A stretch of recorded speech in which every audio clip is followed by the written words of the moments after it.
Mes chers étudiants de l'Université de Mid-Ocean, bienvenue dans la suite de nos cours de compétences en communication. Dans cette séance, nous allons étudier ensemble la première partie du troisième chapitre, à savoir l'écoute active et le feedback. Une oreille attentive est exceptionnelle aussi bien pour celui qui écoute que pour celui qui parle.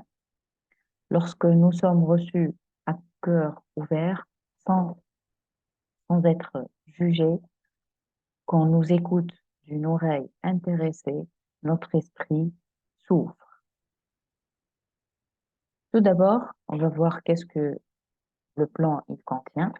La première partie sera concernée pour comprendre qu'est-ce que c'est que l'écoute active, les différents types de l'écoute active, la définition, le processus de l'écoute active et quelques conseils pour apprendre à écouter activement.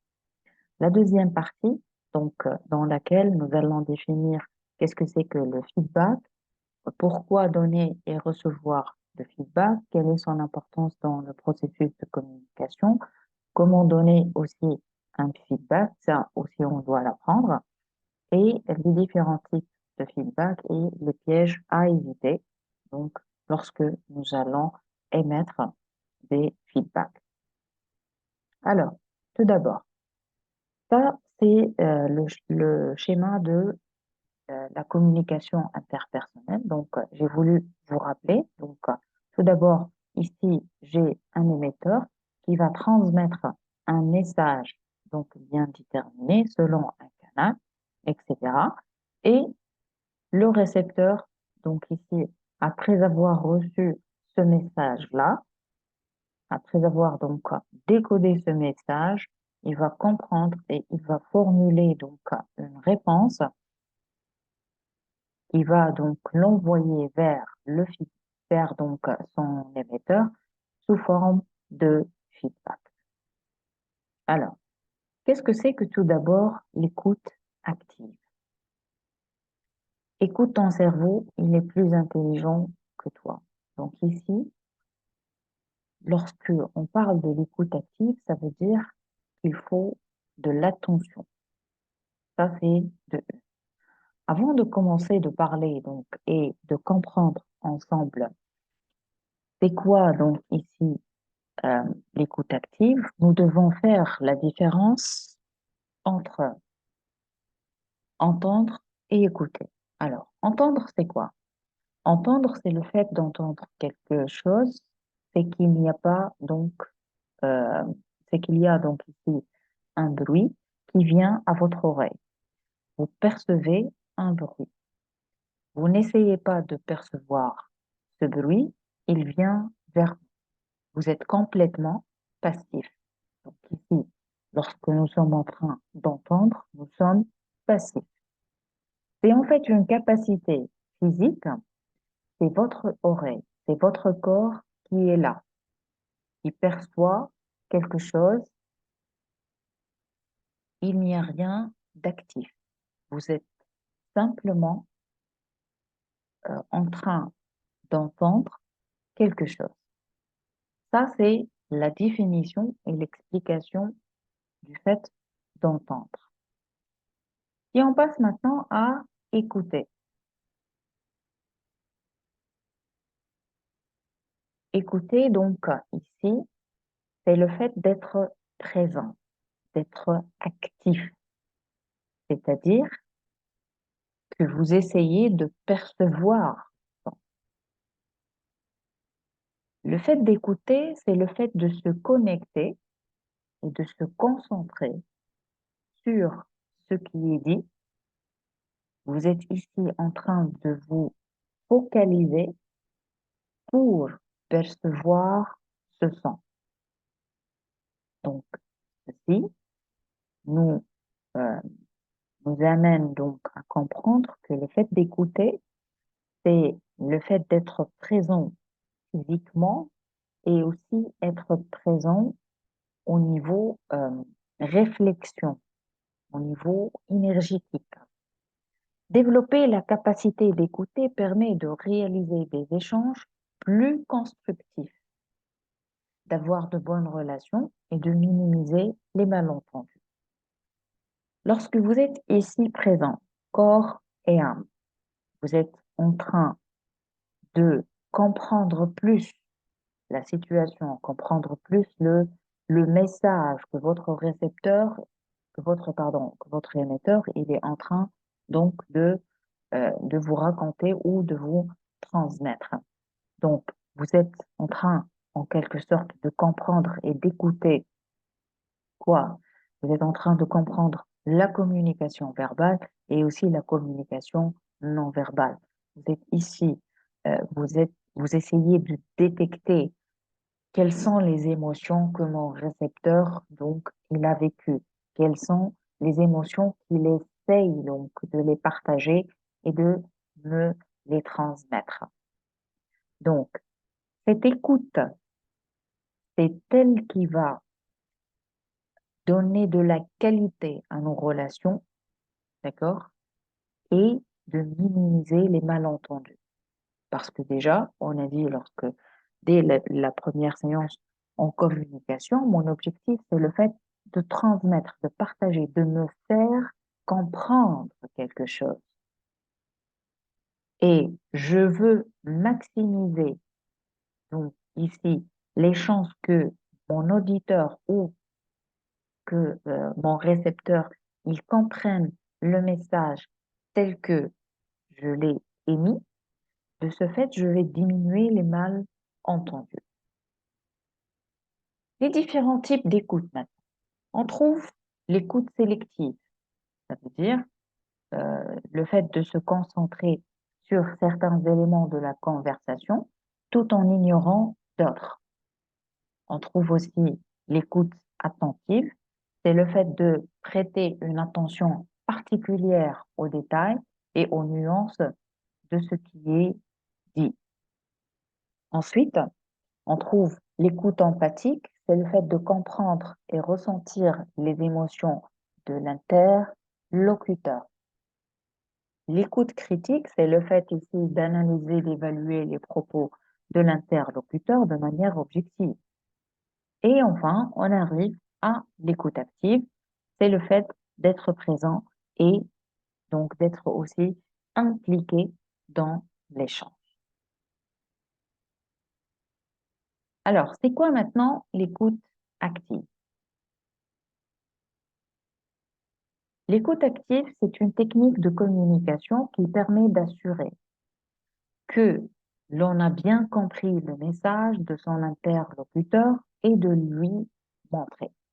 Donc ici, c'est un outil que nous devons utiliser et pratiquer donc, lorsque nous sommes en train de communiquer dans un objectif, c'est le fait donc ici de se faire bien comprendre et de montrer ça, non pas uniquement. Donc ici, on peut comprendre que le feedback, il peut être aussi, que ce soit verbal et on peut aussi donner un feedback donc avec notre langage donc corporel. Donc, faut montrer en tant que, euh, en tant que récepteur, il faut montrer à votre émetteur que vous avez bien compris et bien assimilé donc son message. Cette écoute active, elle consiste à utiliser le questionnement et la reformulation afin d'assurer que l'on a compris au mieux le message de son interlocuteur et de lui montrer ça. Donc ici, dans cette écoute active, je peux utiliser le questionnement, c'est le fait de poser des questions à, donc à mon émetteur, et la reformulation, c'est le fait d'essayer d'utiliser donc euh, les mêmes termes clés, d'accord, utilisés par l'émetteur, et vous allez ici essayer de faire, c'est comme un petit résumé de ce que vous avez donc écouté. L'écoute active ou l'écoute bienveillante est un concept développé à partir des travaux du psychologue américain Carl Rogers. Donc, Carl Roger, il définit donc ici l'écoute active comme étant une approche qui se caractérise par la manifestation d'un respect et d'une confiance chaleureuse envers l'interlocuteur afin qu'il s'exprime librement, sans être sur la défensive ou la retenue. Donc ici, les mots-clés, lorsque nous allons parler de l'écoute active, ça veut dire nous allons montrer notre respect à l'émetteur, nous allons manifester et créer un climat et une ambiance de confiance qui est chaleureuse afin d'encourager notre émetteur à s'exprimer librement. Ça veut dire être à l'aise, donc il n'aura pas peur de montrer ses émotions, de partager ses frustrations, de vous montrer la situation, l'impact de la situation ou donc du message qu'il est en train de vous transmettre. Donc, euh, sur, en d'autres termes, il n'aura pas peur de votre jugement, d'accord? Et dans le cas contraire, mon émetteur, il va se mettre à la défensive, d'accord? Et il va retenir certaines informations. Il ne va pas être libre lorsqu'il va communiquer. Donc, il, se, il va se sentir, c'est comme une personne qui est emprisonnée. Il ne peut pas parler librement. Il ne peut pas euh, transmettre tout ce qui se passe dans sa tête, donc comme pensée, comme émotion. D'accord? Donc, l'écoute active, elle est centrée sur celui qui est en train de parler. Vous êtes ici assis en train d'écouter en silence. Et nous avons dernièrement parlé de l'importance des moments de silence. Donc ici, lorsque je vais pratiquer cette écoute active, je vais donc euh, être et pratiquer le silence. Vous pouvez intervenir soit pour montrer votre attention ou pour dire que vous ne comprenez pas lorsque c'est le cas. Donc, c'est pas, on va écouter euh, tout son discours en silence, mais on peut poser des questions, montrer son attention par exemple, le hochement de la tête. S'il va vous poser la question, est-ce que vous me comprenez? Est-ce que vous êtes en train de me suivre, par exemple? Vous pouvez utiliser l'hochement de la tête, bouger votre bras pour lui montrer qu'il doit continuer ici de travailler, de continuer donc ici de vous parler, de communiquer, donc et euh, pour dire ici que vous êtes en train de le suivre. Vous êtes concentré ici avec lui. Donc, une chose qui est importante, si le fait de parler ici est un besoin, on ne peut pas nier que nous avons tous besoin de parler, de nous exprimer, de discuter, de partager nos pensées, nos émotions, mais écouter est un art parce que ce ne sont pas toutes les personnes qui savent écouter réellement. Écouter est un art. L'écoute active, c'est une technique donc de communication qui repose sur le respect de 5 impératifs. Quels sont ces 5 impératifs? Premièrement, donc l'accueil, la façon avec laquelle vous allez accueillir donc votre émetteur. Vous allez donc ici être centré sur ce qu'il dit, d'accord? C'est le fait aussi de manifester votre intérêt, d'accord, à cet émetteur. Vous allez lui montrer votre respect, d'accord? C'est comme si, en d'autres termes, vous allez être un véritable miroir pour votre émetteur. Donc, tout ce que, euh, tous les pensées, toutes les émotions que votre émetteur, il est en train donc de vous transmettre, il doit voir un reflet en vous, que ce soit dans tout ce qui est geste facial, tout ce qui est position corporelle, tout ce qui est attention, tout ce qui est compréhension de sa communication verbale. Donc ici, ceci va nous amener à comprendre et réellement toucher l'importance de la communication. La communication, si on veut qu'elle soit efficace, nous devons commencer par mieux écouter. Mieux écouter, donc ici, ça veut dire pratiquer l'écoute active. Concernant les 6 interactions, donc pour mieux comprendre votre interlocuteur, la première chose, c'est que on doit faire attention au langage du corps ou ce qu'on appelle la communication non verbale. C'est le fait ici euh, de montrer visuellement son intérêt à son interlocuteur. C'est le fait donc de garder ici, on a parlé de l'importance du contact visuel donc avec mon émetteur. Ça, c'est important.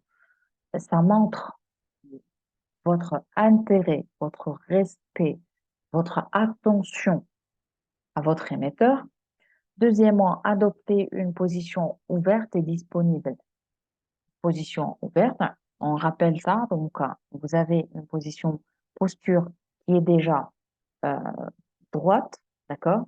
Les bras, elles sont ouvertes et la position, les 2 jambes, elles sont sur, euh, sur la surface de la terre, d'accord?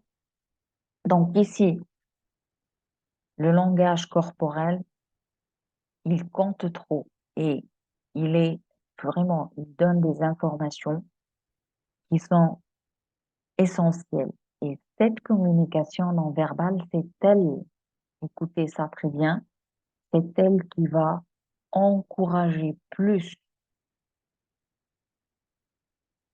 votre émetteur à entrer en profondeur dans ses pensées, dans ses émotions et prendre de plus en plus la liberté pour s'exprimer. Et c'est ça dont vous avez besoin. Vous avez besoin que votre émetteur, il se sent ici en confiance. Plus il se sent en confiance, plus il va vous donner donc de messages et d'informations. La deuxième donc interaction, c'est l'empathie. L'empathie, c'est quoi? C'est la faculté de se mettre à la place d'autrui, de ressentir ce qu'il est en train de ressentir vraiment. Donc, c'est en d'autres termes, euh, s'asseoir à sa position. Vivre, c'est comme si, lorsque vous êtes en train de d'écouter donc ici votre émetteur, vous êtes en train de vous imaginer, vous, dans la même position, dans la même situation, vivre les mêmes pensées, vivre ici les mêmes émotions que votre émetteur. Donc, c'est comme si vous êtes en train de vous immerger dans cette situation et vous devenez ici l'acteur, d'accord? Donc, cette empathie, donc, c'est le fait d'oublier ses préjugés et ses, ses a priori et mettre donc de côté son cadre de référence. Nous avons déjà dit que le cadre de référence va conditionner l'émission et la compréhension du message. Et lorsque ici, je suis dans dans une communication, je dois euh, comprendre que mon cadre de référence, il peut influencer quoi? Ma compréhension du message donc, que je suis en train de recevoir. Alors, Pour que je sois en empathie, je dois oublier tous les préjugés et mettre de côté mon cadre de référence. Donc ici, en d'autres termes, je suis en train de donner la chance et de m'ouvrir pour comprendre le cadre de référence de qui? De mon émetteur. Ensuite, cette empathie, elle va aussi me permettre de comprendre plus objectivement les propos de mon interlocuteur. Donc ici, lorsque on a parlé lorsque je vais pratiquer cette écoute active, on a dit que nous allons être le reflet dans le miroir de notre émetteur. Et pour cela, je dois mettre de côté ce cadre de référence, mes jugements, d'accord? Et je suis là, ici, en train d'écouter mon émetteur d'une façon objective, d'accord? Troisièmement, donc, il faut pas interrompre son interlocuteur.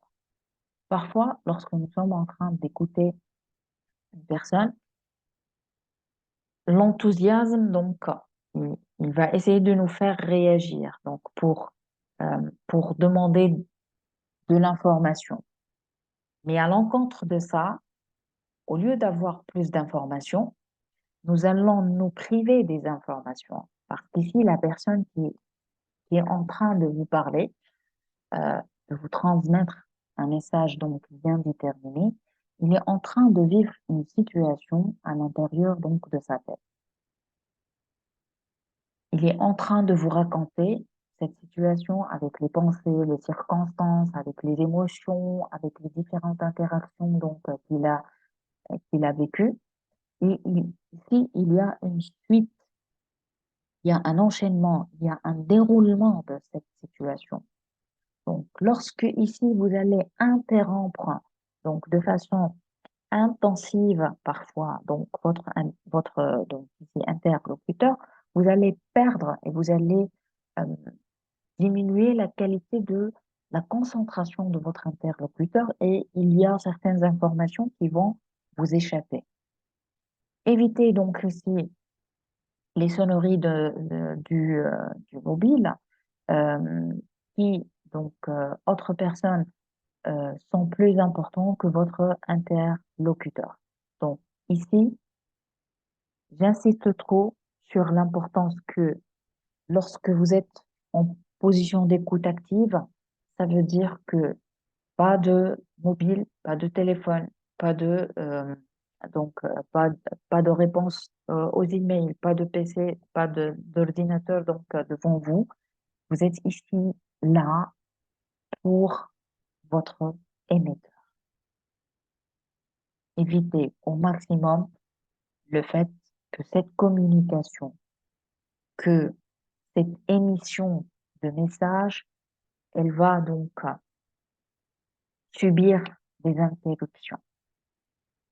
Quatrièmement, utilisez ici la force du silence.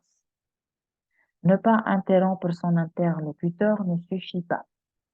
Il faut le laisser parler jusqu'à la dernière goutte.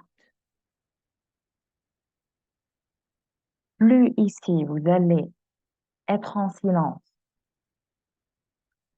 plus vous allez euh, encourager, laisser de l'espace, laisser respirer votre interlocuteur, laissez-lui vider donc tous ses pensées, toutes ses émotions. Laissez-lui parler librement, puisqu'il se sent en confiance, puisque c'est une communication basée sur une relation de confiance. Laissez-lui parler. Et vous êtes ici en train de lui écouter attentivement, activement, avec silence. Cinquièmement, posez des questions qui sont ici ouvertes et on a dit lorsqu'on pratique l'écoute active, nous pouvons donc ici pour nous apporter plus d'informations, plus de connaissances, plus de détails parfois. Donc, nous pouvons poser des questions pour clarifier donc des propos que nous pensons avoir mal saisis ou qui seraient donc ici trop vagues. Ne pas hésiter à poser donc ici des questions ouvertes afin d'obtenir des informations complémentaires qui éviteront tout malentendu. Par exemple, on peut poser à notre interlocuteur en lui disant que voulez-vous dire par là? D'accord? Il y a un passage que vous n'avez pas écouté, vous n'avez pas donc ici bien compris, d'accord? Donc, vous pouvez lui poser cette question afin qu'il vous apporte plus de détails, d'informations, ou qu'il va ici essayer de changer les mots ou le langage qu'il a utilisé lors de la première émission. Sixième point, donc ici on trouve la reformulation. C'est un instrument de l'écoute active qui sert premièrement à quoi? À améliorer l'écoute, à encourager la parole, mettre en valeur et vérifier. Donc ici, lorsque je vais résumer, lorsque je vais reformuler donc ce que j'ai écouté, je suis là en train de euh, d'encourager parce que j'écoute réellement, je montre que je suis en train d'écouter ce que mon interlocuteur a dit, d'accord? Et de mettre en valeur ce message que vous avez donc écouté. Et donner un indice, montrer, vérifier que réellement vous êtes en train d'écouter attentivement votre interlocuteur. La reformulation, elle nécessite d'être centrée sur l'autre et d'établir ici une bonne synchronisation. Ça veut dire garder euh, et montrer que vous êtes en train de suivre le cours de, comment dirais-je, de l'évolution de cette situation. Donc ici, vous gardez en tête l'enchaînement, d'accord, des informations que votre interlocuteur il est en train de vous partager. Il faut résumer donc avec des phrases qui sont courtes et simples, classées, et vous êtes ici en train de rechercher ici l'essentiel. Donc, lorsqu'on parle de l'essentiel, ça veut dire que vous devez capter quels sont les mots-clés, les utiliser en phrases courtes et simples et avec un ordre bien déterminé. Ça, ce sont toutes les interactions pour mieux comprendre votre interlocuteur. Maintenant, on passe au processus de l'écoute active. Ici, lorsqu'on parle du processus, ça veut dire il y a des étapes. Dans ces étapes, il y a les, les cinq sens que nous allons ici utiliser pour découvrir notre interlocuteur. On parle du modèle VACOB. Le V, c'est pour tout ce qui est visuel, référence visuelle. Donc, langage du type visuel, je vois, j'éclaire, j'imagine. Donc, visiblement, il paraît que tout ce qui est auditif, donc, ça fait référence à tout ce qu'on va entendre, d'accord? Comme d'accord, j'entends, ça marche, euh, ça me parle, etc. Donc, le cas pour tout ce qui concerne le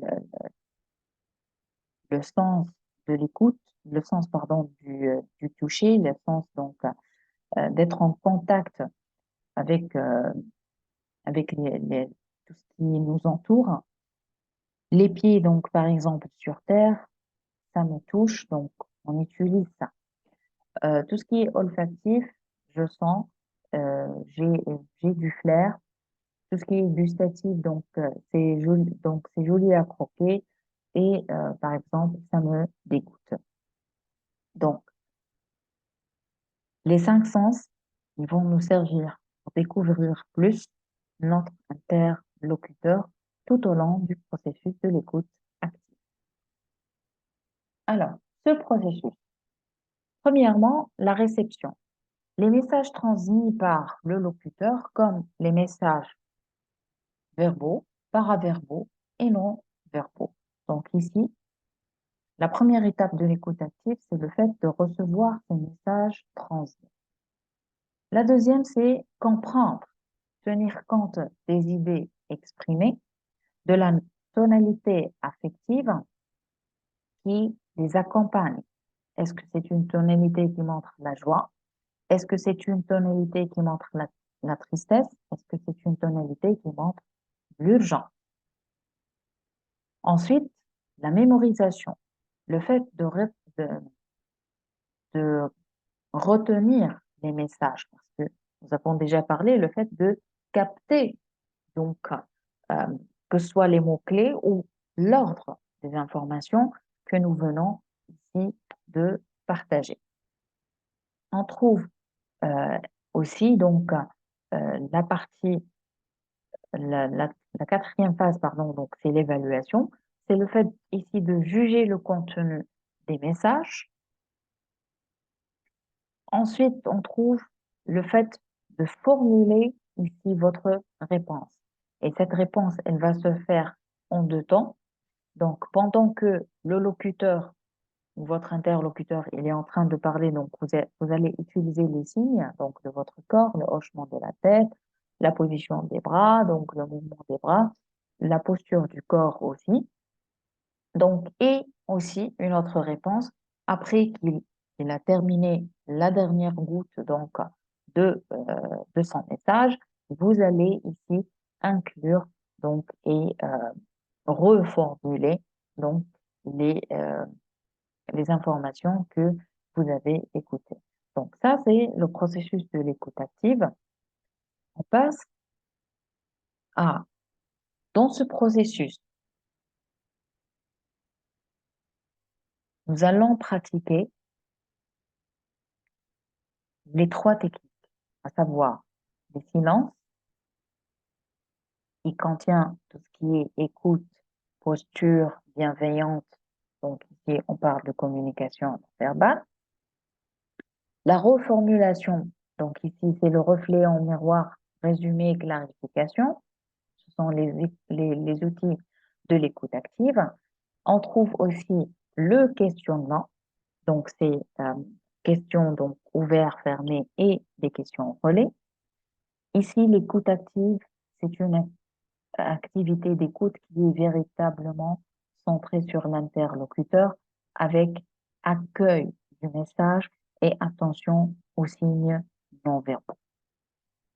Évitez, s'il vous plaît, de dire que je suis en train de pratiquer l'écoute active lorsque votre interlocuteur il est en train de parler, de vous transmettre un message et vous êtes ici en train de faire et de réaliser une tâche ou une autre activité.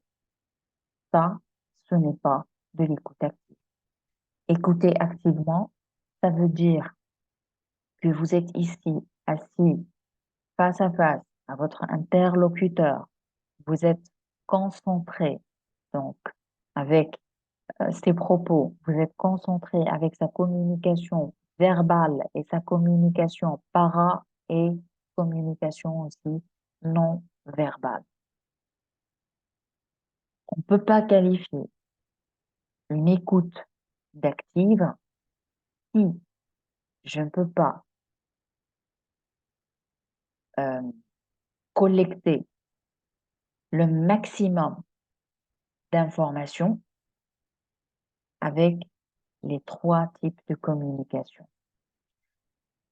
Il faut toujours se rappeler que la communication, elle contient trois types. Et ces trois types de communication, elles sont là pour vous amener le maximum d'informations, pour vous aider à comprendre réellement votre interlocuteur. Rappelez-vous que la communication, ça nécessite le fait d'avoir cette congruence. Et pour que je puisse justifier et, comment dirais-je, certifier que mon interlocuteur est dans une euh, situation où il est en train de me communiquer avec congruence, c'est que je dois appliquer l'écoute active.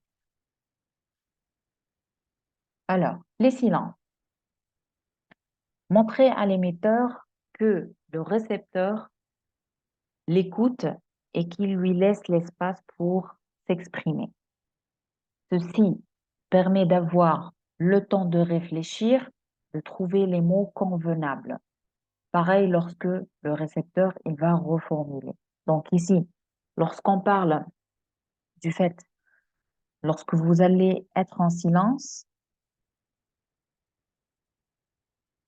vous allez laisser le temps à votre émetteur de chercher les mots, de formuler son message, d'utiliser donc euh,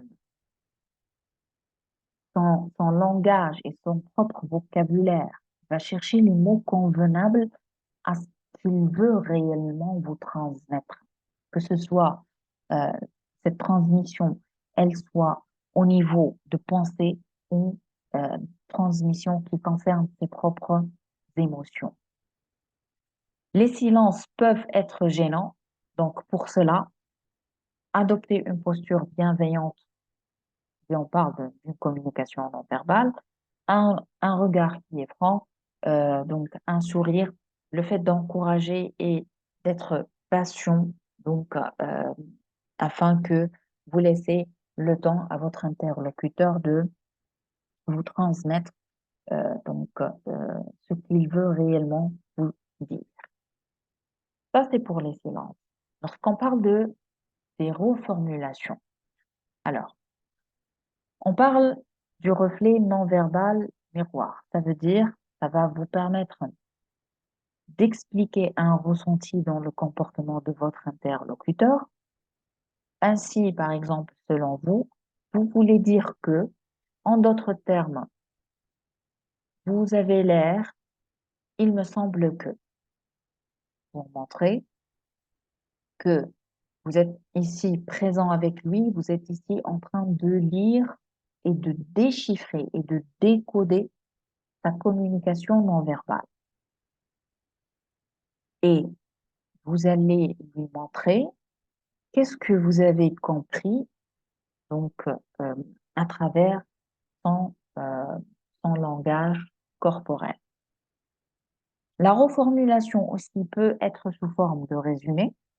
Ça veut dire, je sélectionne les informations qui m'ont semblé importantes pour le sujet. Si je comprends bien, vous allez utiliser donc les,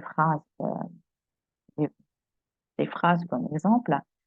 Si je comprends bien, il y a eu plusieurs phrases. D'abord, puis. Donc ici, regardez ici, je suis en train de l'écouter euh, concentré, je suis attentionné à l'enchaînement des informations.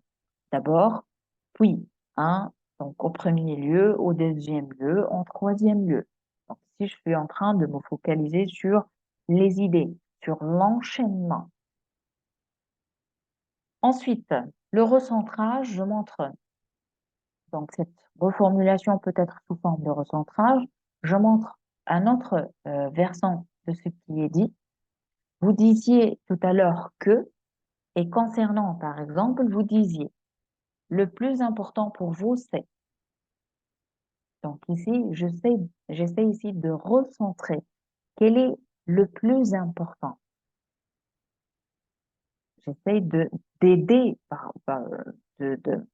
d'amener plus ici de recentrage pour l'information et pour mon interlocuteur.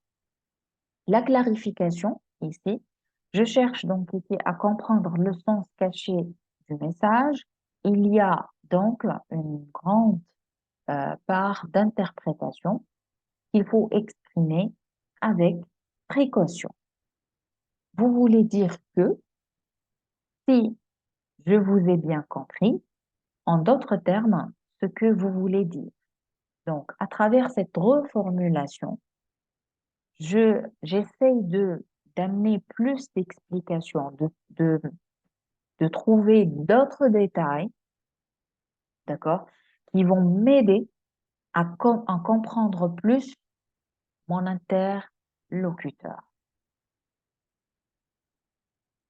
Troisièmement, donc le questionnement, on trouve les questions qui sont ouvertes, c'est le fait d'utiliser pour avoir une vue d'ensemble du sujet, qui laisse la place à l'expression et sollicite ici l'opinion. Il implique donc l'interlocuteur et crée une ambiance de confiance. Donc, par exemple, euh, qu'est-ce que, par exemple, qui t'a motivé à faire cela plutôt que autre chose? Pourquoi as-tu fait ça? Donc ici, on va utiliser les questions qui commencent donc par que, quel, comment et pourquoi. Les questions donc de type fermé. Donc, je souhaite donc ici vérifier, clarifier ou investiguer un propos. Donc ici, est-ce que, êtes-vous et avez-vous? Donc ici, ce sont des questions à laquelle j'aurai une réponse de oui ou non. Les questions relais, de type relais, donc j'invite l'émetteur à poursuivre. Le récepteur ici, il va se relancer. Vous allez lui dire, et alors, par exemple, et alors, et puis, mais encore. D'accord? Ici, c'est important de savoir choisir des informations sur lesquelles vous devez apporter plus donc de compréhension à travers votre question. Donc ici, le choix des questions, il est important lorsque je suis en train d'appliquer cette écoute active. Ce processus de l'écoute active, il contient et il va s'intéresser à différentes choses. Premièrement, il va s'intéresser il va s'intéresser aux faits, qu'est-ce qui s'est passé, quels sont les événements. Deuxièmement, il va s'intéresser aux émotions. Quelles sont ici les émotions ressenties par mon interlocuteur? Ensuite, il va s'intéresser à comprendre quels sont les besoins de l'interlocuteur. Il est en train donc euh, de manifester, d'accord? Ensuite, quelles sont les solutions? Donc ici, je vais laisser l'opportunité et la chance pour mon interlocuteur afin qu'il trouve lui-même les solutions à cette situation ou à ce problème qu'il est en train donc ici de me le raconter. Donc ici, cette écoute active, vraiment, elle va vous aider à comprendre plus en profondeur, comprendre les pensées, les besoins, les émotions de votre interlocuteur. Et ceci va vous amener à construire une euh, relation confiance, une relation solide sur de bonnes bases avec votre interlocuteur et ça va euh, amener cette communication à continuer. Donc, il y aura une continuité dans cette communication, il y aura des va et des viens, il y aura de la compréhension. Plus on se sent compris, plus cette communication va continuer. Quelques conseils donc pour écouter activement. Premièrement, donc, vous devez maintenir le contact visuel et ne pas tourner le dos, donc ici à votre interlocuteur. Donc, comme nous l'avons vu dans le chapitre précédent, donc le fait de maintenir un contact visuel, un regard, donc sans exagération, témoigne quoi? Témoigne l'intérêt. Il montre ici l'honnêteté. Ça veut dire que vous êtes ici réceptif et ouvert à votre interlocuteur. Donc, le contact visuel, donc, il est très, très important lorsque on pratique l'écoute active.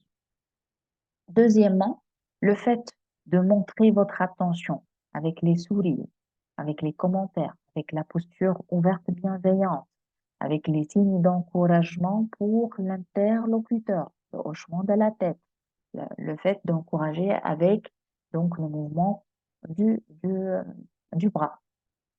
Troisièmement, le fait, donc ici, vous allez utiliser la reformulation et le questionnement pour ici interpréter ce que euh, vous écoutez pour comprendre donc plus. Quatrièmement, c'est le fait de prendre votre temps, capter les mots-clés, interpréter, euh, pardon, n'interrompez donc ici pas votre interlocuteur pour apporter votre propre réponse.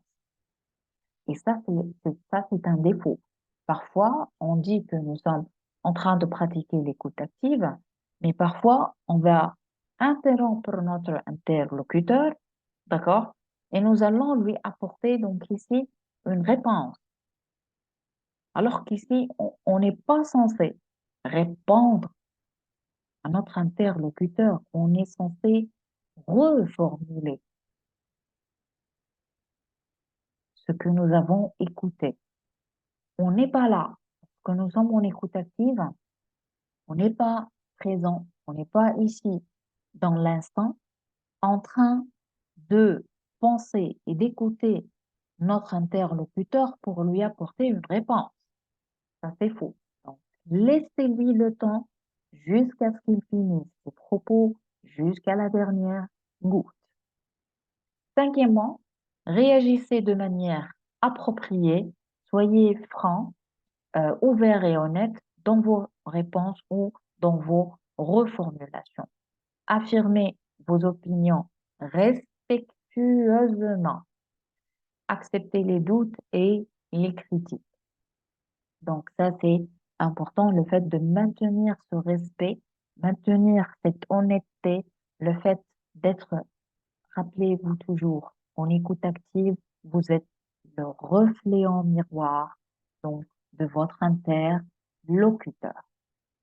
Vous devez être honnête, vous devez être ouvert, vous devez respecter que ce soit les pensées ou les émotions ou même la situation que votre interlocuteur il a vécu et il est ici en train de vous raconter.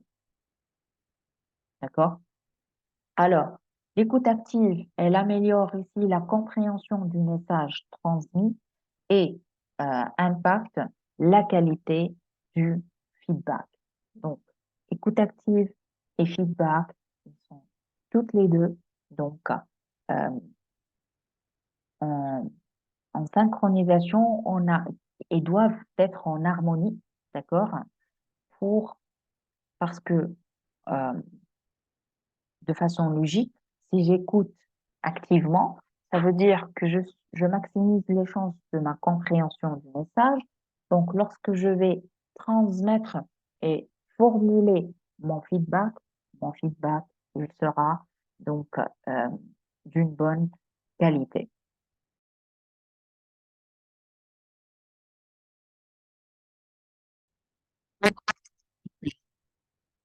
Après l'écoute active, donc, on va continuer et nous allons étudier maintenant et comprendre l'importance du feedback dans le processus de communication. Alors, c'est quoi le feedback? Donc, le terme, donc, en anglais, il est composé de deux mots, ça veut dire nourrir et revenir. Le feedback, donc ici, désigne un retour d'information du récepteur à l'émetteur. On peut aussi appeler la rétroaction. Il permet à l'émetteur d'évaluer l'efficacité de son message. Si le récepteur ne comprend pas le message émis, le récepteur peut affiner le message, ça veut dire il peut ajouter d'autres explications, utiliser d'autres mots qui sont plus simples peut-être. Donc, ce feedback, à quoi consiste-t-il? Donc, on a dit, ça c'est ici, ça devient donc mon émetteur initial, il va ici se transformer en récepteur. Donc ici, il va adopter l'écoute et mon récepteur initial, il va devenir quoi? Donc ici, il va devenir l'émetteur du feedback. Donc, il va émettre son feedback, son retour d'information sur le contenu du message et sur les actes et le comportement. Et une chose que nous devons comprendre, c'est le but de ce feedback, c'est d'obtenir des modifications, un renforcement de ces actions. Ça veut dire que ce feedback va permettre à ici mon récepteur de comprendre plus, d'avoir plus d'informations, plus de détails, d'accord, auprès donc de l'émetteur initial. Donc, pourquoi on a besoin de ce feedback? Pourquoi il est important? Pourquoi il est impératif au cours d'une communication de demander et de recevoir ce feedback-là? Donc, la première chose à comprendre, c'est que l'émetteur, il va construire la réalité selon sa propre perception. Et on connaît déjà que deux interlocuteurs peuvent avoir des perceptions d'une même réalité qui est très différente. Deuxième chose, le message, il contient deux parties, la partie rationnelle et la partie émotionnelle. Donc, une partie qui est explicite et une partie qui est implicite. Si donc ces deux facteurs se joignent toutes les deux, ils vont donc déformer le message émis. Donc, cette distorsion de message peut affecter le niveau de compréhension de mon interlocuteur, ça veut dire du récepteur initial.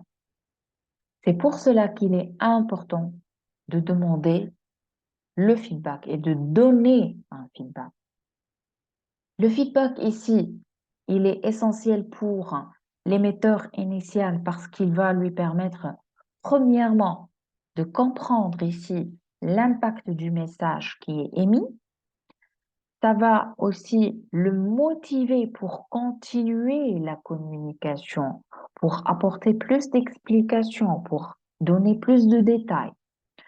Troisièmement, pour apporter des ajustements, des corrections de ses perceptions et de ses comportements au cours de la communication, et ça va aussi renforcer son apprentissage. Donc ici, c'est ça le schéma du feedback qui contient et qui montre ici l'importance et le rôle et la nécessité de ce feedback dans le processus de communication. Pourquoi maintenant il faut donner et recevoir un feedback? Donc, comme on connaît, on peut, dans certaines communications, nous sommes soit des émetteurs, soit des récepteurs. Donc ici, il est important que nous avons et que nous apprenons la nécessité de donner et recevoir un feedback. Donc, premièrement, ce feedback, il va m'aider à la compréhension, à l'expression, à préciser aussi la pensée. D'accord? Clarification, compréhension, précision. Permettre de connaître les influences réciproques entre nous et les autres.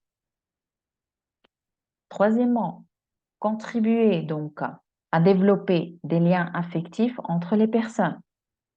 Lorsqu'on donne un feedback, ça veut dire nous donnons euh, à l'autre interlocuteur la possibilité et l'information que nous voulons euh, nous voulons nouer cette relation, nous voulons la maintenir grâce à ce feedback, grâce à cette reformulation, grâce à ce questionnement. D'accord? Ensuite, renforcer la cohésion et la coordination entre les différents membres d'un groupe. Identifier les améliorations possibles. L'importance du feedback dans la communication, premièrement, ça permet de confirmer la compréhension. Ici, l'émetteur, il doit savoir que son message a été bien reçu et bien compris, comme prévu. Sans feedback, l'émetteur se rend donc, ne peut pas ici se rendre compte que sa communication a été mal comprise, entraînant de la confusion. Déjà, mon objectif essentiel de toute communication, c'est le fait de me faire comprendre. Mon message, il est clair, euh, il est simple et il est compréhensible par mon récepteur. S'il n'y a pas ce feedback-là, peut-être que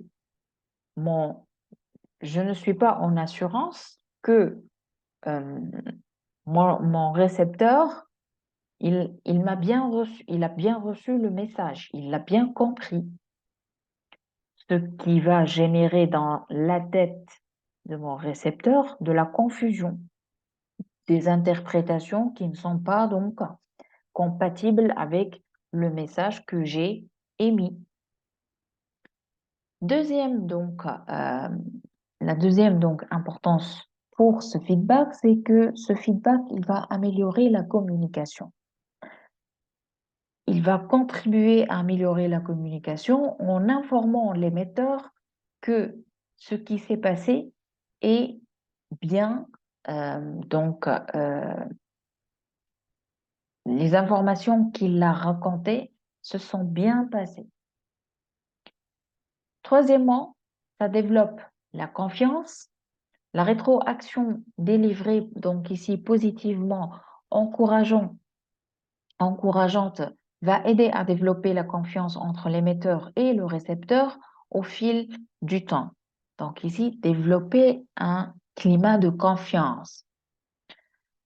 La naissance de liens plus étroits et une communication qui est maintenue. Et rappelez-vous, on a dit que nous avons besoin de maintenir, de construire, de commencer, de déclencher cette communication et de la maintenir dans le temps. Ensuite, encourager un comportement positif. Donc, ce feedback, lorsque vous allez le formuler et l'envoyer donc vers l'émetteur initial, vous allez lui encourager, d'accord, à adopter des comportements et des pensées qui sont constructifs, d'accord? Ensuite, ça identifie les axes d'amélioration. Le feedback négatif, donc, c'est le fait qui est donné de manière euh, non constructive et utilisé pour identifier, donc ici, les axes d'amélioration.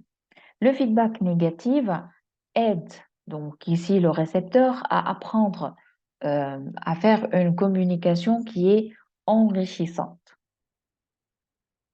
Donc, l'objectif, c'est que la communication, c'est quoi? C'est le partage. Le partage de quoi? Des idées, le partage des informations, le partage de points de vue, le partage sur les difficultés, par exemple, de réalisation d'un projet. Donc ici, ce feedback, il va permettre de générer et de travailler sur quoi? Sur les possibilités de, comment dirais-je, de recadrage, d'amélioration, de changement, d'accord? Et c'est comme ça que cette communication, elle sera une communication qui est riche et elle va donc ici engager plus les deux interlocuteurs à continuer cette communication. Donc ici, le feedback donc aide les interlocuteurs à s'évaluer eux-mêmes et leur travail, ainsi que la façon dont les autres les perçoivent. Comment maintenant donner un bon feedback? Premièrement, je m'assure que mon intention, elle est constructive. Constructive, ça veut dire que j'aime apporter du plus. Je suis en train de donner des informations et un retour qui est qualifié de positif, qui contient des améliorations. Donc, pour cela, je dois préparer mon feedback. D'accord? Je ne peux pas donner un feedback euh, très rapidement. Je dois prendre mon temps, utiliser le silence pour préparer mon feedback. Je dois aussi créer des situations qui sont propices. D'accord? Les conditions de feedback, donc, dans un lieu où il peut m'entendre euh, d'une façon donc claire et donc il n'y a pas de bruit, il n'y a pas de perturbation. Donc, on est dans une pièce tranquille. Donc, nous pouvons échanger euh, sur donc, ce feedback-là. Donc, je peux aussi délivrer mon feedback selon la méthode SBI. Ça veut dire donc situation, donner le maximum de détails sur la situation, tout ce qui est behavior, comportement, ce que vous avez observé et l'impact. Préciser les faits donc sur vous, sur les autres et sur la situation. Et je vais recommencer aussi souvent que la situation le demande. Donc, en d'autres termes, si on veut réaliser ou donner un bon feedback, tout d'abord, je dois choisir le bon moment. Quand l'autre, donc, au moment lorsque l'émetteur initial le demande, quand j'ai préparé ma formulation, quand le contexte, donc comme nous avons tout à l'heure expliqué, comme le contexte s'y prête bien. Trouver aussi le langage adéquat, tout ce qui est donc grammaire relationnelle, pas de jugement, appliquer de l'écoute active, la gestion des émotions, être conscient tout d'abord, il est important d'être conscient au premier lieu de ses émotions et des émotions exprimées par les autres. Et ensuite, adapter notre vocabulaire et éviter de blesser les autres. Ensuite, on va voir quels sont les types de feedback. Le premier type de feedback, c'est le feedback évaluatif, dans lequel nous allons évaluer les idées, les opinions ou les comportements du récepteur. Ça constitue un jugement selon les valeurs de l'émetteur. Donc ici, en d'autres termes, selon le cadre de référence de l'émetteur. Il s'agit donc ici d'une critique, d'une reproche. Donc ici, ça devient menaçant pour le récepteur. Exemple, tu ne comprends pas, j'aime beaucoup ta façon d'expliquer. Le deuxième type de feedback, c'est le feedback descriptif.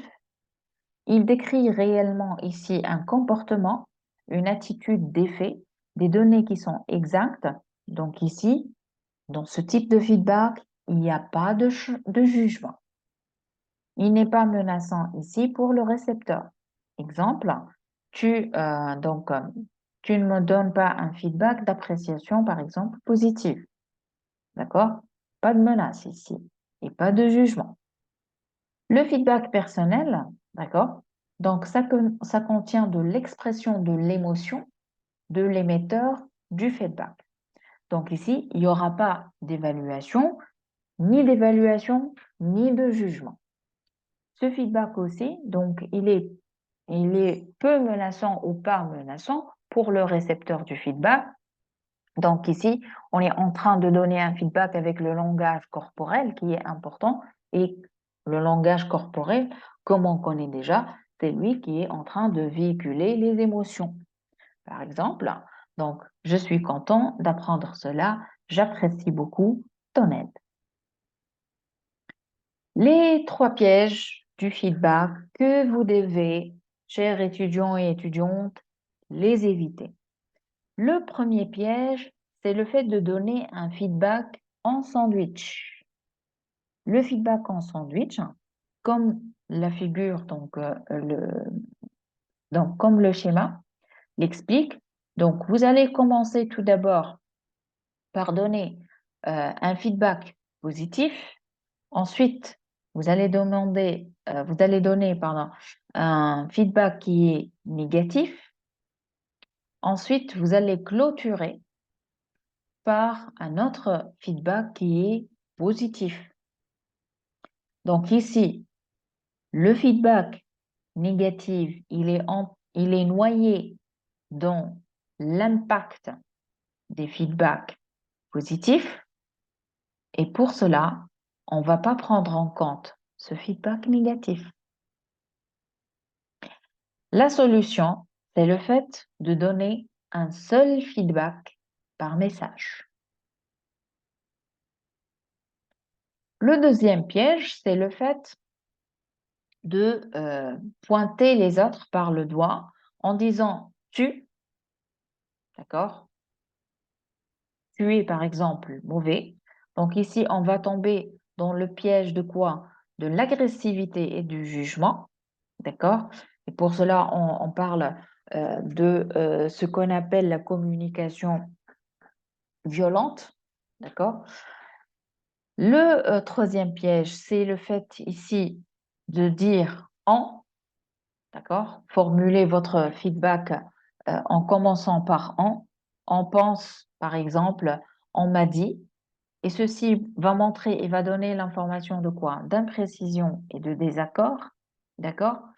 Et la solution à ces 2 pièges, c'est que vous devez parler de faits et de besoins en jeu. Vous allez utiliser uniquement le jeu. Exemple, j'ai vu que j'ai besoin de. Donc, le feedback et le petit déjeuner des champions. Comme conclusion donc ici de ce chapitre, grâce à l'écoute active et le feedback, la communication interpersonnelle se réalise selon un processus dynamique, assurant un va-et-vient des messages. De cette façon, l'interaction entre émetteur et récepteur, elle va continuer pour atteindre le même objectif. Donc, l'activité que vous allez appliquer ou les questions que vous devez répondre, c'est que appliquez-vous l'écoute active en communiquant et comment qualifier votre feedback. Donc ici, sur cela, nous avons vu ensemble la communication interpersonnelle, c'est quoi? Quel est donc le schéma de cette communication? Quelles sont les différentes composantes du processus de communication? Nous avons vu l'importance des 3 types de communication, à savoir communication verbale, paraverbale et non verbale.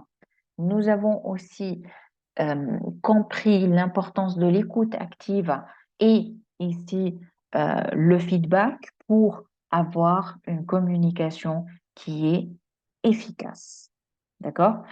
Dans l'attente donc d'entendre et d'être avec vous dans la séance de panel de discussion pour avoir vos feedbacks sur le contenu de cette partie que nous venons donc d'écouter ensemble. Jusque-là, portez-vous bien. On se retrouve, Inch'Allah, à la prochaine séance.